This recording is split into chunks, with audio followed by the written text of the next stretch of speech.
Olá, seja bem-vindo ao à nossa quarta conferência online do site Crescer Mais deste ano.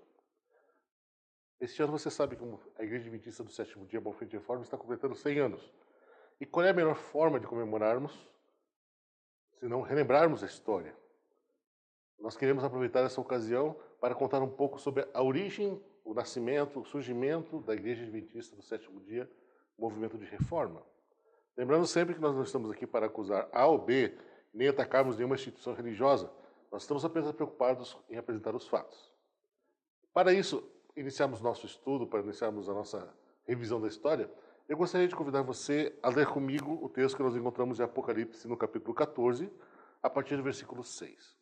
Diz assim: Vi outro anjo voando pelo meio do céu, tendo um evangelho eterno para pregar aos que se assentam sobre a terra, e a cada nação, tribo, língua e povo, dizendo em grande voz: Temei a Deus e dai-lhe glória, pois é chegada a hora do seu juízo.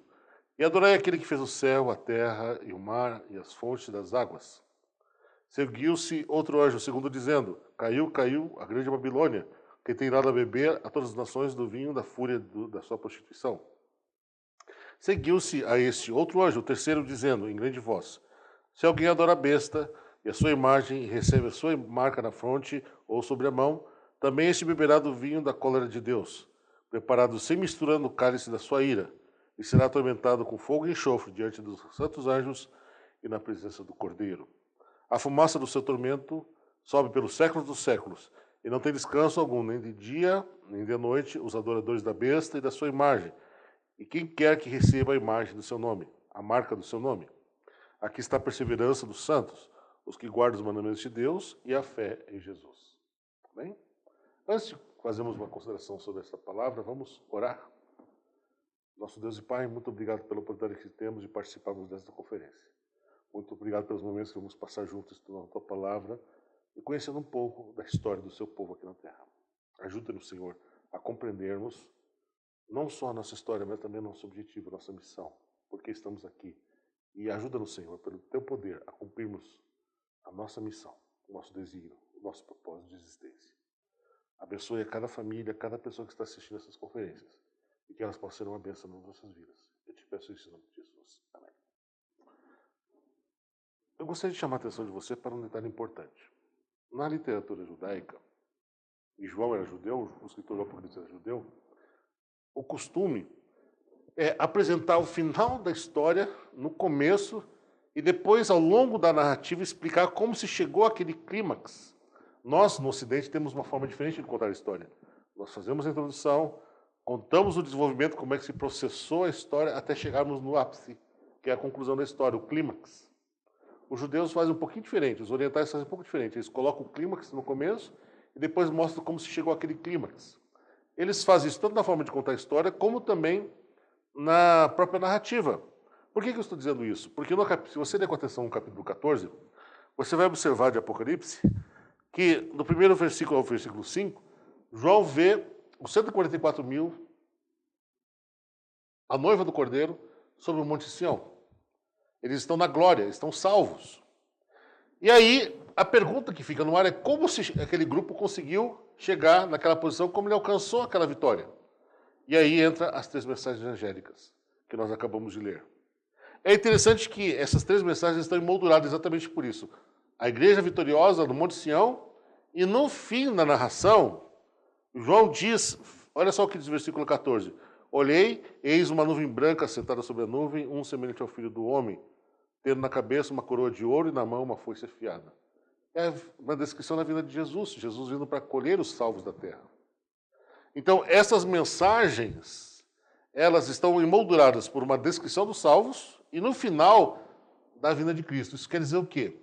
Que ela descreve como os salvos alcançaram a vitória sobre o pecado, sobre a morte, e mostra que essas mensagens são pregadas um pouco antes da vinda de Cristo. Elas são apresentadas ao mundo antes da vitória final da igreja. E é interessante que as 3 mensagens elas têm uma progressão também na forma como elas foram contadas. A primeira mensagem ela é uma mensagem evangélica. O texto bíblico diz assim, que esse anjo que voava pelo meio do céu tinha o evangelho eterno. E o que acontece com aqueles que não aceitam o evangelho eterno, essa pregação desse anjo? eles são denunciados no versículo seguinte, versículo 8, como fazendo parte da Babilônia mística, os inimigos do povo de Deus. O primeiro anjo prega o evangelho eterno e o segundo anjo denuncia aqueles que rejeitam esse evangelho, dizendo assim, caiu a grande Babilônia. Por que caiu a Babilônia? Porque rejeitou a pregação do primeiro anjo. E finalmente o terceiro anjo é dito que se alguém adorar a besta, a sua imagem, receber a sua marca na fronte e sobre a mão, o tal beberá do vinho da cólera de Deus. Aí é a sentença, a execução da sentença. É o castigo sobre aqueles que rejeitaram a pregação do primeiro anjo, a pregação do evangelho eterno. Então nós vemos claramente nessa descrição desses três anjos, na pregação desses três anjos, o surgimento de dois grupos. Um grupo que rejeita a mensagem e que recebe o cálice da ira de Deus, recebe o castigo, mas, por outro lado, existe um grupo que aceita esta mensagem, que crê neste evangelho. Não adora a besta nem a sua imagem. E, por fim, aparece no versículo 12. Aqui está a perseverança dos santos, os que guardam os mandamentos de Deus e a fé em Jesus. Então, nós encontramos três características que distinguem a igreja remanescente dos últimos dias. Primeiro, é uma igreja perseverante, que persevera diante da perseguição. Outras traduções dizem paciência dos santos, né? Porque a palavra original grega aqui, ela não tem uma correspondente exata em português. Ela pode ter tanto a ideia ativa, que perseverança é uma pessoa que faz resistência, ou passiva, que é o caso da paciência, que é uma atitude de aceitação da tribulação.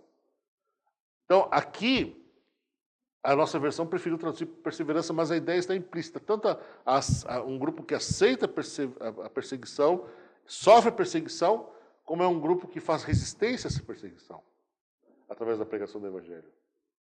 Essa é a primeira característica. A segunda característica, guarda os mandamentos de Deus. Por que guarda os mandamentos de Deus? Porque o terceiro anjo diz que aqueles que rejeitam o Evangelho eterno, o que eles fazem? Adoram a besta em sua imagem. O que diz o primeiro mandamento? Não terás outros deuses diante de mim. E o segundo mandamento, não farás para ti imagem de escultura. Então, aqueles que adoram a besta e a sua imagem estão transgredindo o primeiro e o segundo mandamento. E transgridem o primeiro e o segundo mandamento por quê? Porque não aceitaram o Evangelho eterno. Agora, João vê um grupo, a igreja remanescente, que não adora a besta, não transgride o primeiro mandamento. E nem a sua imagem, não transgride o segundo mandamento. E não aceita, podemos até dar um passo mais além, e não aceita a imagem da besta, que é a transgressão do quarto mandamento. Portanto, é por isso que João diz assim, aqui estão os que guardam os mandamentos de Deus. E, finalmente, e a fé em Jesus é um grupo evangélico que prega Jesus Cristo. O centro da sua vida é a pregação do Evangelho. Por isso eles são vitoriosos sobre a besta, a sua imagem, sobre Babilônia mística.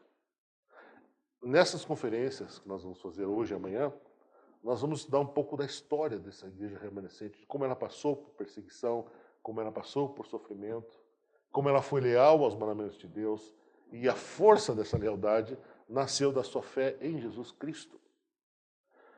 Nós vamos falar um pouco, então, aproveitando que neste ano o movimento de reforma está completando 100 anos.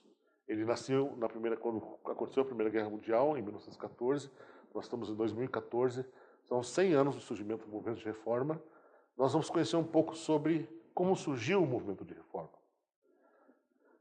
Quando você pergunta para um adventista, se um adventista nunca ouviu falar no movimento de reforma, daqui a pouco alguém comenta sobre um grupo religioso que tem uma fé muito semelhante à igreja adventista, e ele curioso para saber que grupo é este, uma vez que nós estamos vivendo uma época que existem vários grupos dissidentes, ele chega para o pastor e pergunta assim, pastor, o que é o movimento de reforma? Como surgiu o movimento de reforma? Como nasceu o movimento de reforma? Provavelmente ele vai contar uma história que é a versão oficial que se conta no meio adventista sobre a origem do movimento de reforma. Ele vai relacionar a origem do movimento de reforma com as visões de um certo jovem chamado Johann Wycliffe. Quem foi Johann Wycliffe? Ele foi encarcerado na Primeira Guerra Mundial, quando ele foi alistado para participar da Primeira Guerra Mundial. Ele foi encarcerado porque ele se recusou a tomar vacina. E a pena pelo Tribunal Militar foi de 1 semana de reclusão por se recusar a tomar vacina quando ele se alistou no exército alemão. E quando ele estava cumprindo essa pena na prisão, ele alega ter tido uma visão no dia 11 de janeiro de 1915. E nessa visão, esse sonho, ele diz o seguinte: ele viu a floração das árvores de frutos com caroço. Ele está se referindo à flora do hemisfério norte, de uma região de clima temperado, como é aqui a Alemanha, onde está a Alemanha. Então, está se referindo aqui quando floresce a ameixa, o pessegueiro, as árvores que produzem frutos com caroço. E essa floração acontece na primavera.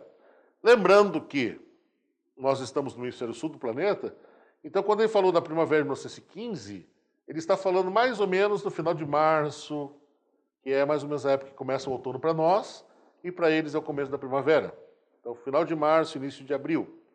Então, nesse sonho que ele teve, ele viu que a floração das árvores que têm frutos que produzem caroço, como falamos o pêssego, a ameixa e outras mais, marcaria o fim do tempo da graça.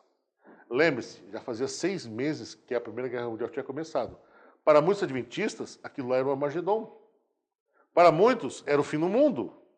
Era o sinal de que Jesus estava voltando. Então, a mensagem dele recebeu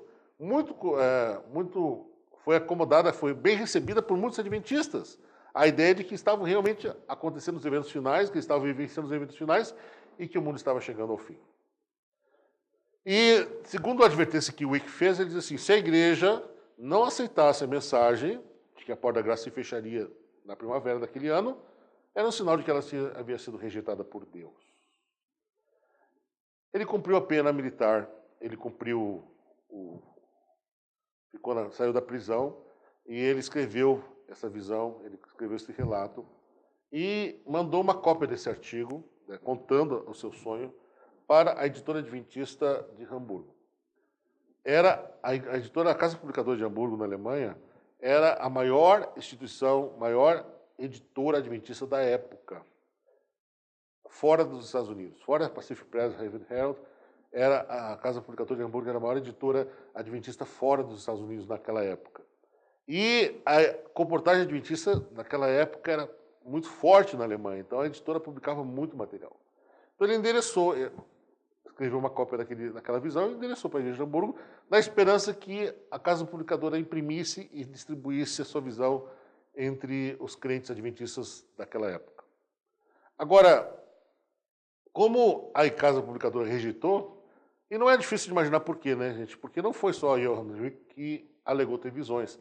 Numa época de tribulação, numa época de angústia, numa época de perseguição, surgem muitos fanáticos, surge muita gente que alega ter recebido uma mensagem de Deus. Em tempos de paz, de vez em quando aparece algum dizendo que o fim do mundo vai ser ano que vem, vai ser em 2012, vai ser em 2014, se o Brasil não ganhar a Copa também vai ser esse ano, vai ser o fim do mundo. Então, se alega muito, em tempos de paz, pessoas alegam saber quando vai ser o fim do mundo. É uma coisa que dá ibope, né? Uma coisa que dá audiência. Imagina uma época de conflito, uma época de crise, como foi a Primeira Guerra Mundial, e o impacto dessa guerra que teve sobre o mundo, porque ela foi o primeiro conflito que foi transnacional, envolveu e englobou várias nações ao mesmo tempo. Antigamente era uma nação contra outra, 2 contra 1 e tal. Aqui nós temos várias nações guerreando entre elas. Por isso chama-se Guerra Mundial, né? Então, nesse caldeirão, nessa agitação toda, não era só o Wick que é legal ter visões. Várias pessoas nasceram, surgiram, vários grupos, várias pessoas alegaram ter visões. Até porque a Ellen White, nessa época, estava muito velha, estava com 87 anos. Então, existia naquele tempo uma ideia de que, possivelmente, com a morte da Ellen White, surgiria uma nova profetisa, um novo profeta que ocuparia seu ministério. Uma espécie de Eliseu para suceder Elias. Então, e o Johann Wick se candidatou a esse cargo, certo? Como ele não conseguiu nada entre a organização adventista, ele procurou entre os membros da igreja que tivesse um pouco mais de recurso, apoio financeiro, e ele conseguiu. E ele publicou um folheto que contava a sua visão e espalhou pela Alemanha toda.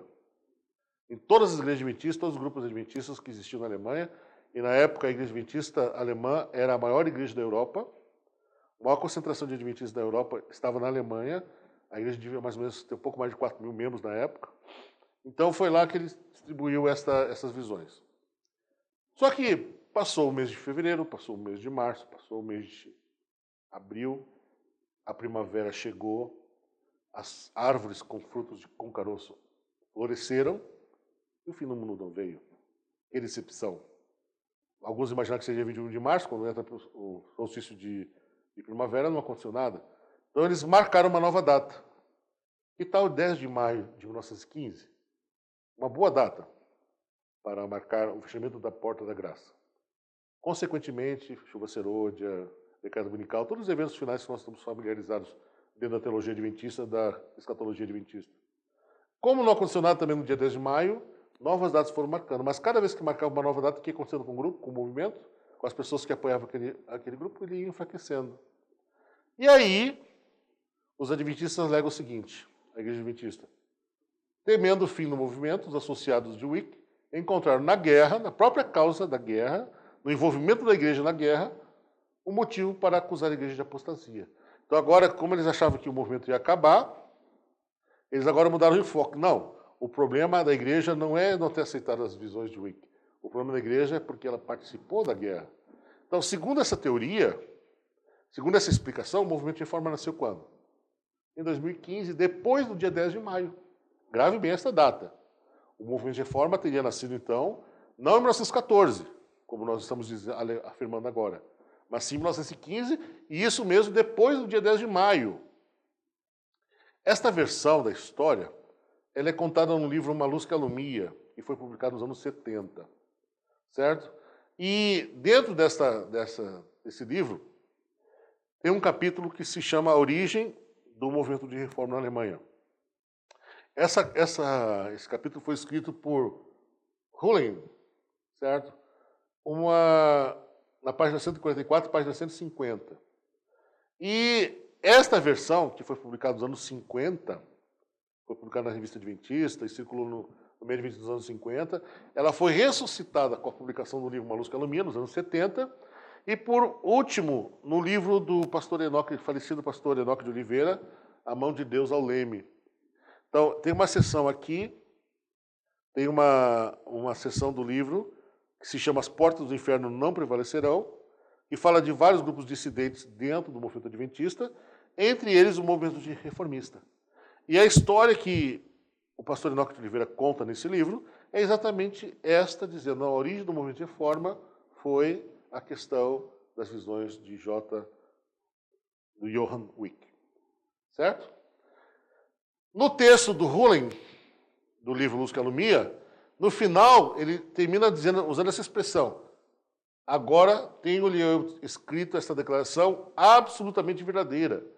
Ele atesta, não, esse fato, essa história, ela é real, ela é verdadeira. Mas por que será que ele tinha tanta convicção em afirmar, com tanta certeza, em afirmar que a explicação que ele dera para a origem do movimento de reforma era verdadeira? Quem foi Hullen?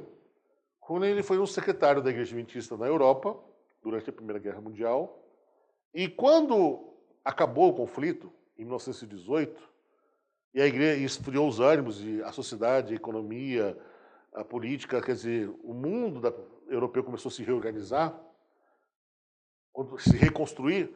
Em 1920 foi feito um encontro na cidade de Friedrichsthal, na Alemanha, onde existia uma escola missionária adventista, muito bem estruturada. Atualmente essa escola missionária é a Universidade Adventista da Alemanha. Ela evoluiu para se tornar a Universidade Adventista da Alemanha. Mas na época era o grande centro teológico da Alemanha, onde se formavam os pastores adventistas. E nesse lugar foi feito um encontro de 3 dias com os líderes do grupo que foi separado da igreja durante a Primeira Guerra Mundial e a liderança da Igreja Adventista Mundial. Esse encontro em Friedrichsthal nós vamos discutir amanhã, na conferência de amanhã. Nós vamos detalhar melhor o que aconteceu em Friedrichsthal amanhã. Mas o que nos interessa lembrar agora é dizer que este Hullen, ele foi o que taquigrafou, ou seja, ele secretariou a reunião. Durante os 3 dias que eles estiveram fechados na escola missionária lá, e eles estiveram discutindo a problemática, discutindo toda a questão do nascimento, da separação da igreja, do grupo que foi excluído da igreja, ele é que escreveu, ele taquigrafou, ou seja, ele copiou as palavras do que as pessoas estavam dizendo.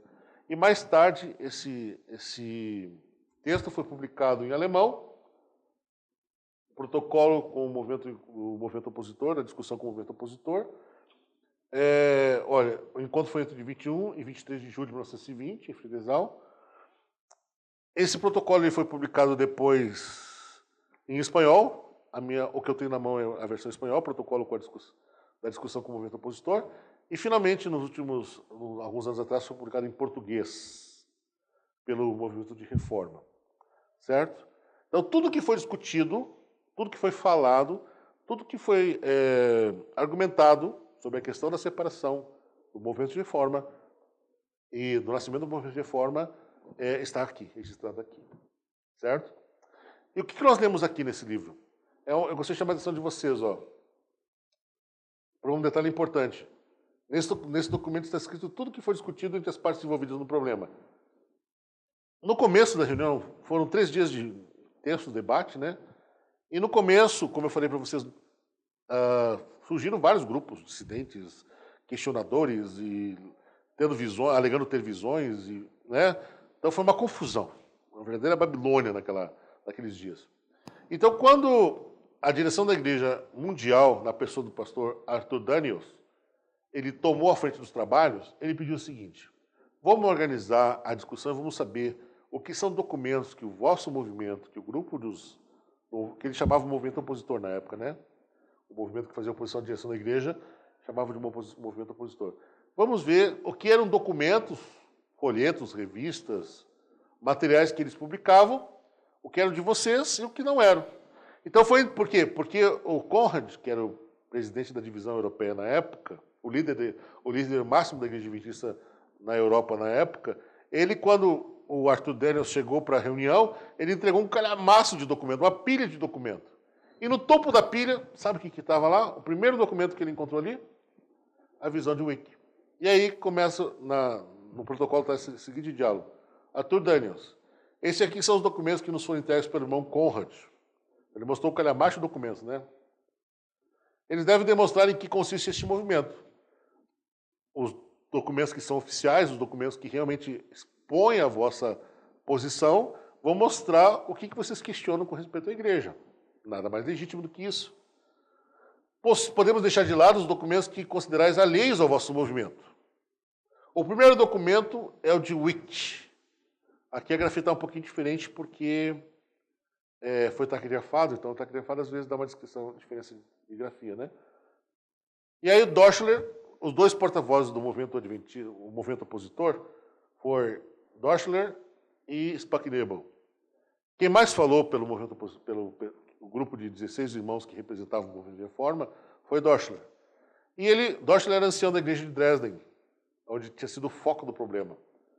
E ele comentou o seguinte, ele, o Wick, não pertence a esse movimento. Tem o privilégio de pertencer a esse movimento desde o início. Então, por pertencer ao movimento desde que começou a separação, o Doschler tinha total capacidade de dizer assim, esse aqui não é, esse aqui é. Ele era a pessoa mais autorizada para fazer esse tipo de distinção e reconhecimento. E é interessante que, mesmo durante a discussão aqui, o próprio pastor Conrad, ele levanta a questão das visões do Wick. Então, era um fato bem conhecido, eles sabiam muito bem quem era o Wick, certo? E se alguém alegar que não se trata do mesmo Wick, devemos lembrar que Conrad conhecia o movimento e suas falsas alegações, está na página 32 do protocolo. Então, não era um engano, eles tinham certeza que o Wick era a visão mesmo da primavera, aquele que marcou o fechamento da Porta-Graça. Certo? Deu para entender, então? Ele não é reconhecido como pai do movimento de reforma. Se as visões do Wick não dão origem, não explicam a origem do movimento de reforma, o que explica, então? A pergunta que nós queremos responder no próximo estudo é esta. Qual é, então, a verdadeira origem do movimento de reforma? Se não são as visões do Wick, como o próprio Doschler diz, reconhece, e os líderes da igreja reconheceram naquele momento, então qual é a verdadeira origem do movimento de reforma? É o que nós vamos ver no próximo estudo, depois que vocês ouvirem esse belo hino. Até logo.